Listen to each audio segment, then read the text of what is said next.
sepuh, udah tua renta, apakah pernah ada adegan dalam kehidupan kita membentak orang tua kita sampai orang tua kita merasa ketakutan kepada anaknya sendiri?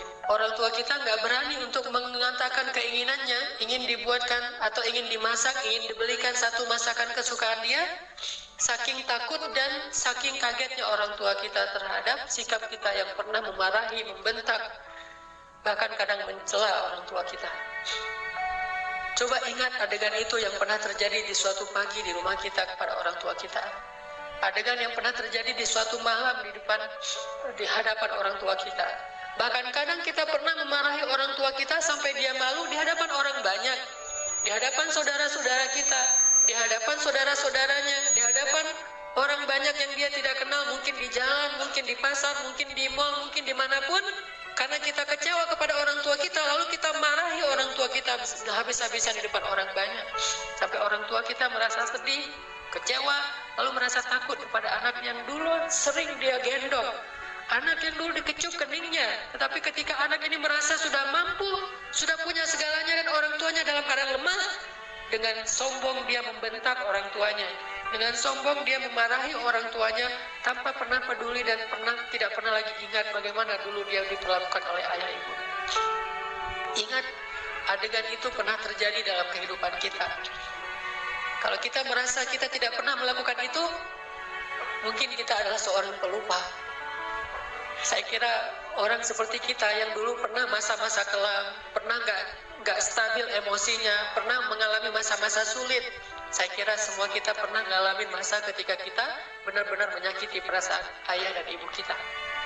Kita buang semua jasa mereka, lalu kita mengatakan kalimat-kalimat yang seolah-olah kita adalah anak yang tidak pernah mendapatkan kebaikan dari orang tua kita. Ayah kita diam ketika dimarahi oleh kita, dan dia tidak pernah mengatakan, dulu kamu pernah seperti ini tapi saya sabar. Dulu saya habis-habisan berkorban untuk kamu, saya korbankan semuanya, saya siang malam mencari nafkah untuk kamu. Ayah kita tidak pernah mengatakan itu di hadapan kita. Dia tetap sabar menanggung semua ucapan-ucapan dan bentakan dari anaknya. Apalagi ibu kita. Apakah dia mengandung kita 9 bulan hanya untuk ketika kita lahir lalu membentaknya? Dia mengandung kita 9 bulan dalam kepayahan, nggak bisa duduk, nggak bisa tidur, nggak bisa berdiri, jalan kemana-mana berat. Apakah hanya untuk melahirkan seorang anak yang congkak, sombong, yang kemudian membentak ibunya hanya karena kesalahan kecil yang dilakukan ibunya? Ingat, adegan itu pernah terjadi dalam kehidupan kita. Lalu coba baca perintah Allah. Sehingga pantas jika Allah Subhanahu wa Ta'ala sangat murka kepada anak sesoleh apapun dia, ahli tahajud sekalipun, tinggal di Masjidil Haram sekalipun, kalau dia durhaka kepada ayah ibunya, ini tidak ada nilainya di mata Allah Subhanahu wa Ta'ala. Imma yablughanna 'indakal kibara ahaduhuma aw kilahuma fala taqul lahumā uff. Seandainya salah satu dari mereka atau keduanya tumbuh atau hidup bersama kalian dalam tanggungan kalian, maka janganlah sekali-kali kalian mengatakan kepada keduanya kalimat-kalimat yang menyakiti. Uffin. Allah larang kita untuk mengatakan itu. Lebih baik kita tidak pernah sholat sunnah sekalipun, kalau kita masih bisa tetap menjaga lisan kita kepada orang tua, daripada kita menjadi ahli ibadah tetapi kita tidak mampu menjaga lisan kita dari menyakiti orang tua kita. Fala taqul lahumā uffin wa la tanharhumā. Ala taqul lahumā uffin wa la tanharhumā wa la tanharhumā wa qul lahumā qawlan karīmā. Fala taqul lahumā uffin. Kalimat uff ini adalah kalimat ketika seorang anak tidak mau mendengar ucapan nasihat dari orang tuanya, dia berpaling, maka itu adalah kalimat uff. Dia tidak mengabaikan apa yang diucapkan oleh orang tuanya adalah kalimat uff. Orang tuanya belum selesai berbicara, dia sudah pergi, itu adalah kalimat uff. Orang tuanya memberikan usulan tetapi bagi dia itu sesuatu yang tidak penting, maka itu kalimat uff. Semua kalimat mengabaikan yang menyakiti perasaan orang tua kalimat uff. Sedangkan wala tanharhuma adalah kalimat seorang anak yang merasa lebih benar daripada orang tuanya. Kalimat sombong, kalimat yang seorang anak merasa lebih tahu daripada orang tuanya. Atau bisa jadi orang tuanya melakukan satu kesalahan kecil, lalu anaknya melarang orang tuanya melakukan kesalahan itu. Ibu, jangan malu-maluin saya di depan umum. Ayah nggak usah seperti itu. Melarang orang tuanya melakukan sesuatu yang menurut dia tidak pantas, itu termasuk wala tanharhuma. Jangan larang dia, biarkan dia melakukan apa yang dia kehendaki selama itu bukan dosa besar. Bahkan apalagi urusan-urusan sepele di rumah tangga kita, mungkin dia melakukan sesuatu yang nggak berkenan bagi kita. Katakanlah misalnya dia memakai baju yang menurut kita tidak selalu pantas. Katakanlah dia beradab dengan adab yang tidak terlalu kita senangi. Jangan larang dia, tetapi ajaklah dia bicara yang baik-baik. Jangan pernah melarang dia melakukan sesuatu yang membuat dia merasa disalahkan, yang membuat dia merasa sensitif, karena semua itu masuk wala tanharhuma. Terus apa yang harus kita lakukan? Wa qul lahuma qawlan karima. Katakan kepada keduanya ucapan yang karim, ucapan yang mulia. Bagaimana ucapan yang mulia? Disertai dengan senyum dari anaknya, dengan suara yang lemah lembut, dengan tetap menjaga perasaan orang tuanya. Itulah qawlan karima. Tapi kalau kita mengucapkan kalimat yang paling benar sekalipun, bahkan tentang perintah Allah sekalipun, kita bilang kepada orang tua kita, atau kita larang orang tua kita dari berbuat satu kesalahan. Misalnya ibu kita membicarakan tentang orang lain, dia menggibah, karena dia tidak paham bahwa itu dosa, dia menggibah. Dia tidak pernah ngaji seperti kita, karena nggak punya waktu sebanyak kita. Dia sibuk mengurus kita. Suatu saat dia menggibah tentang saudaranya, tentang keluarga, tentang orang lain. Maka jangan larang dia dengan cara yang membuat dia merasa sakit hati, membuat dia merasa tersinggung. Walaupun dia salah dan kita yang benar, kita mengatakan kalimat yang baik, yaitu kalimat yang ibu jangan menggibah orang lain, ibu itu dosa besar dan seterusnya, buat dia sedih, itu termasuk wala tanharhuma. Terus apa yang harus kita katakan? Katakan qaulan karima. Pilih kalimat yang paling baik yang bahkan belum pernah kita ucapkan semasa hidup kita. Bahkan kepada pacar kita, istri kita, suami kita, orang yang paling kita cintai pun kita belum pernah katakan kalimat sebaik itu. Katakan itu kepada orang tua. Mereka lebih berhak dapat kalimat yang terbaik dari anaknya. Siapa suami kita? Sehingga kita memilih kata-kata yang paling santun untuknya. Tapi kita tidak menyedekahkan kata-kata itu untuk orang tua kita. Siapa istri kita? Pengorbanan apa yang sudah diberikan istri kita? Dia hanya datang dalam kehidupan kita karena melihat situasi kita, melihat diri kita, melihat kepribadian kita, hasil dari perjuangan orang tua kita. Harta kita yang sudah mapan, pekerjaan kita yang sudah jelas, kemudian penampilan kita yang menarik, semua ini hasil pengorbanan orang tua kita, lalu istri kita mengambil manfaat darinya. Siapa dia untuk kita lebih dahulukan daripada ayah ibu kita? Apalagi orang yang bukan siapa-siapa dalam kehidupan kita, tidak ada hubungan apapun selain pertemanan, yang kemudian kita menyebutnya sebagai kekasih kita. Apakah dia lebih berhak mendapatkan qaulan karima daripada ayah ibu kita? Makanya Allah mengatakan wa qul lahuma qaulan karima. Selalu tersenyum ketika berbicara kepada orang tua kita, bahkan dalam kondisi ketika kita tidak nyaman perasaannya, dalam kondisi kecewa sekalipun, dalam kondisi tersinggung sekalipun, kita berhak untuk tersinggung, tetapi kita tidak berhak untuk mengekspresikannya di hadapan orang tua kita. Wajar manusia tersinggung, wajar manusia kecewa, tetapi kita tidak berhak sama sekali mengekspresikan kekecewaan itu di hadapan orang tua kita. Kenapa? Allah katakan wa qul lahuma qaulan karima wa la tanharhuma. Jangan tunjukkan rasa tidak senang kalian kepada mereka. Apalagi kalau orang tua kita sudah mulai pikun. Banyak kesalahan yang dia akan lakukan. Dia datang kepada kita, kita punya budaya di keluarga bersama istri kita dan anak-anak kita. Dia datang dan melakukan hal-hal yang tidak sesuai dengan budaya di rumah kita. Kalau ayah kita seorang laki-laki yang perokok misalnya, maka dia merokok di sembarang tempat, lalu dia tidak pakai asbak, dia buang puntung rokoknya atau mungkin debu dari rokok itu di mana-mana. Karena kita merasa bahwa rumah kita tidak punya budaya seperti ini, kita marah kepada orang tua kita. Tetap jangan marahi dia, wala tanharhuma. Jangan cela dia, jangan marahi dia, kata Allah SWT, walaupun dia melakukan kesalahan sekalipun. Ibu kita juga demikian, mungkin dia sering tersinggung dengan menantunya, yaitu pasangan kita, dengan suami kita, dengan istri kita. Tetap walaupun ibu kita yang salah, jangan kita menghardik dia, wala tanharhuma. Tetapi kita minta istri kita, suami kita untuk lebih bersabar kepada mertuanya, walaupun yang salah adalah mertua. Itu yang Allah maksud wala tanharhuma. Jangan pernah, jangan abaikan apa yang dia ucapkan. Jangan cela dia walaupun dia berbuat kesalahan, tetapi wa qul lahuma qawlan karima, ucapan yang paling baik yang sekali kita ucapkan membuat hati orang tua kita merasa bahagia dan senang. Orang tua kita memang kadang butuh nafkah dari anaknya, tetapi itu bukan yang terpenting bagi mereka. Memang kadang mereka telepon kita di akhir bulan meminta dikirimin uang, tetapi itu bukan yang inti dalam kehidupan mereka.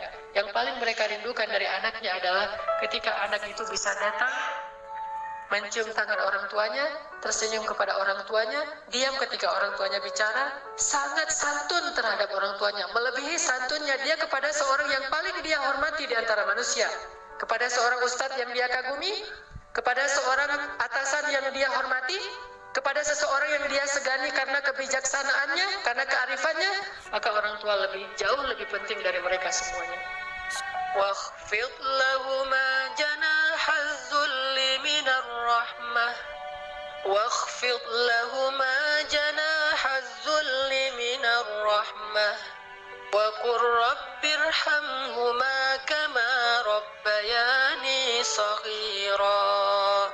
Dan rendahkanlah dirimu terhadap mereka berdua dengan penuh rasa kasih sayang. Rendahkan dirimu. Kalau dalam bahasa Arab kalimat wakhfid lahuma janahaz zull itu adalah kalimat ketika kita merasa tidak ada apa-apanya dibandingkan mereka. Tidak boleh seorang anak, walaupun dia seorang profesor, walaupun dia seorang pengusaha sukses, walaupun pendidikannya tinggi, walaupun wawasannya luas, walaupun hartanya berlimpah, walaupun pergaulannya itu luas sekali, sehingga orang tuanya kita anggap sebagai orang tua yang kolot, orang tua yang tradisional, orang tua yang tidak banyak tahu, orang tua yang tidak gaul, yang tidak update informasi, orang tua yang tidak punya ilmu seperti kita, sama sekali kita tidak boleh merasa lebih dari mereka. Sama sekali tidak boleh. Kenapa? Ketika kita merasa lebih dari orang tua kita, menunjukkan kebodohan kita di hadapan Allah SWT. Allah tidak menyebut kita sebagai orang yang hikmah, sebagai orang yang arif, orang yang bijaksana, orang yang berilmu, orang yang alim, orang yang rasikhuna fil ilm. Tidak disebut sebagai orang yang musaqqaf, orang yang berwawasan.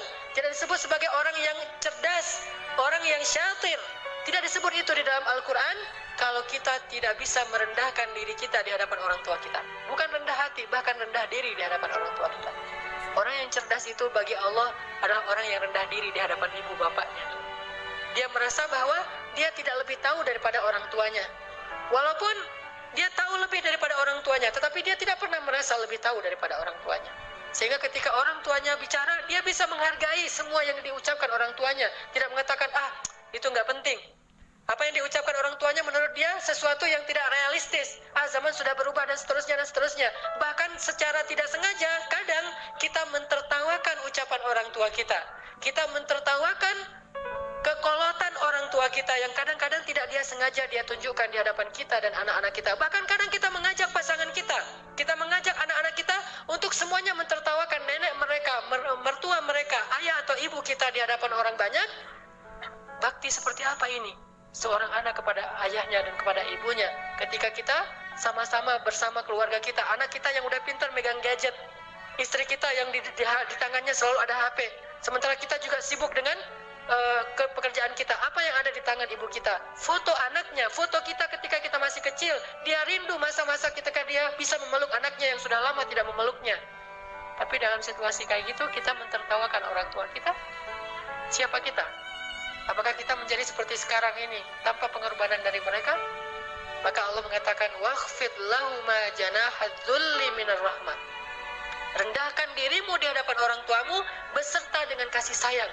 Rendahkan diri dengan kasih sayang. Bahkan kalau kata Nabi ketika ada seorang laki-laki yang menawarkan diri untuk berjihad bersama Rasulullah, Rasulullah bertanya, apakah ibumu masih hidup? Dia mengatakan, ya Rasulullah, ilzam rijlaiha. Apa kalimatnya? Ilzam rijlaiha. Ilzam itu adalah terus menerus. Rijlai artinya dua kaki, ha adalah perempuan. Maka terus meneruslah kamu seolah-olah berbakti kepada ibumu dengan kalimat terus meneruslah kamu mencium kaki orang tuamu atau ibumu. Disuruh cium kaki ibu kita oleh Rasulullah, ilzam rijlaiha, karena sesungguhnya di bawah kaki ibu kita, saking rendahnya surga di mata Allah dibandingkan seorang ibu, ternyata surga itu di bawah telapak kaki ibu. Ilzam rijlaiha kata Rasul, bukan berjihad. Bagi kamu, khusus bagi sahabat ini tidak berlaku bagi yang lain, tetapi ini pelajaran tetap sunnah Nabi. bukan jihad yang terpenting bagi dia, karena dia belum baik kepada ibunya. Bukan berdakwah kepada banyak manusia yang terpenting bagi dia amalannya, bukan tahajud, bukan ibadah, bukan ke masjid setiap 5 waktu dalam sehari, tetapi amalan yang paling penting bagi laki-laki ini adalah ilzam rijlai ummika. Maka ilzamlah, tunduklah kamu, dan selalulah kamu berada di kaki ibumu, selalulah kamu berada di kaki ibu. Gak pantas bahkan seorang anak dengan kesombongan dia duduk di atas, ibunya di bawah. Atau setidaknya dia berduduk sama rata dengan ibunya. Anak yang paling cerdas, yang paling arif, yang paling dicintai Allah itu justru dia selalu duduk di bawah kaki ibunya. Dia manja kepada ibunya, dia memijit-mijit kaki ibunya yang mungkin dulu di masa yang dia masih kecil lelah. Bukan lelah sekarang, apa sih ibu mah kerjaan dari pagi tidur aja. Mungkin sekarang dia tidak lelah karena dia sudah tidak banyak pekerjaan, tetapi dia pernah sangat-sangat lelah ketika membesarkan kita. Maka kalau dulu kita tidak pernah memijit kakinya, sekarang kita balas. Kita mijit-mijit kaki ibu kita. Kita tanya ibu-ibu mau dipijit di bagian mana, di pundak atau di kaki atau di lengan. Pasti dia akan mengatakan tidak usah. Kalaupun dia meminta, maka kita berbahagia karena ibu kita menunjukkan apa yang harus kita lakukan. Sampai seorang salafus saleh, ketika ibunya meninggal, dia menangis. Orang bertanya, ya Syekh, kenapa Anda menangis? Bukankah ibu Anda ini meninggal dalam keadaan baik? Dia orang yang solehah dan seterusnya, dan semuanya juga akan kembali kepada Allah. Kenapa Anda menangis? Apa kata salafus saleh ini? Saya menangis karena saya tahu bahwa mulai hari ini pintu surga itu telah tertutup untuk saya. Sejak ibu saya meninggal, berarti pintu surga itu telah tertutup untuk saya. Maka berbahagialah teman-teman sekalian yang masih punya ayah dan ibu. Apalagi ketika ayah dan ibu itu sudah semakin dalam tanda kutip merepotkan kita. Maka justru saat itulah Allah Subhanahu wa Ta'ala memberikan kita pintu surga yang sangat lapang untuk kita masuki. Bersabarlah. Bersabarlah dalam menghadapi berbagai macam perangai mereka. Walaupun mereka menyakiti perasaan kita, jangan tunjukkan itu di hadapan mereka. Wakhfid janahak. Tundukkan diri kita. Kalau perlu cium kaki orang tua kita. Terus terakhir Allah katakan, wa qur rabbir hamhuma kama rabbayani shaghira. Ya Allah, sayangilah kedua orang tua saya sebagaimana mereka membesarkan saya sejak kecil. Sayangi mereka ya Allah. Itu kalimat yang paling besar yang bisa kita ucapkan untuk orang tua kita ketika mereka tidak bersama kita, baik mereka masih hidup atau sudah wafat sekalipun. Katakan itu selalu di dalam doa kita, baik ketika sujud atau di luar sujud, di luar sholat. Wa qur rabbirhamhuma kama rabbayani shaghira. Datangi orang tua kita. Kalau tidak ada orang tua, mertua kita, karena itu juga orang tua kita, minta maaf kepada mereka, minta ampun kepada mereka. Mudah-mudahan keridhaan mereka akan menurunkan keridhaan Allah dan rahmat kepada kita.